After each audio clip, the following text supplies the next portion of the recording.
कि 2 वर्गों के परिमाप 40 और 24 सेंटीमीटर है।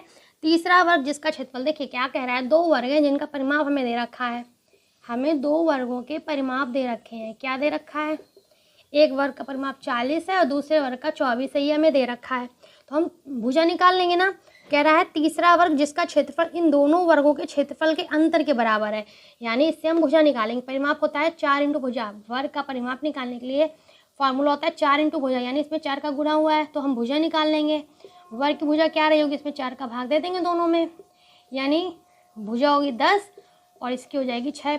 एक वर्ग की 10 है और 6। फिर कह रहा है कि तीसरा वर्ग जिसका क्षेत्रफल इन दोनों वर्गों के क्षेत्रफल के अंतर के बराबर है, यानी जो तीसरा वर्ग है इसका जो क्षेत्रफल कितना हो जाएगा, इसका क्षेत्रफल ए स्क्वायर होता है ना, भुजा स्क्वायर होता है, इसका क्षेत्रफल हो जाएगा 100 और इसका क्षेत्रफल हो जाएगा 36। फिर इसका अंतर जो है वो तीसरे वर्ग के क्षेत्रफल के बराबर है। अंतर कितना है? 64।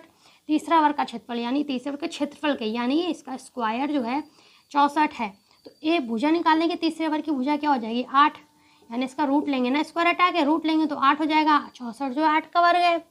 तो हमें तीसरे वर्ग की भुजा पता चल गई, लेकिन वो पूछ रहा है इसके दोनों वर्गों के क्षेत्रफल के अंतर के बराबर है तो का परिमाप, यानी तीसरे वर्ग की जो भुजा आई है उसका परिमाप पूछ रहा था। परिमाप होता है 4a, 4 इंटू भुजा, तो 8 चौको 32 सेंटीमीटर हमारे तीसरे वर्ग की भुजा हो जाएगी। तो ऑप्शन कौन सा? दूसरा ऑप्शन हमारा सही होगा।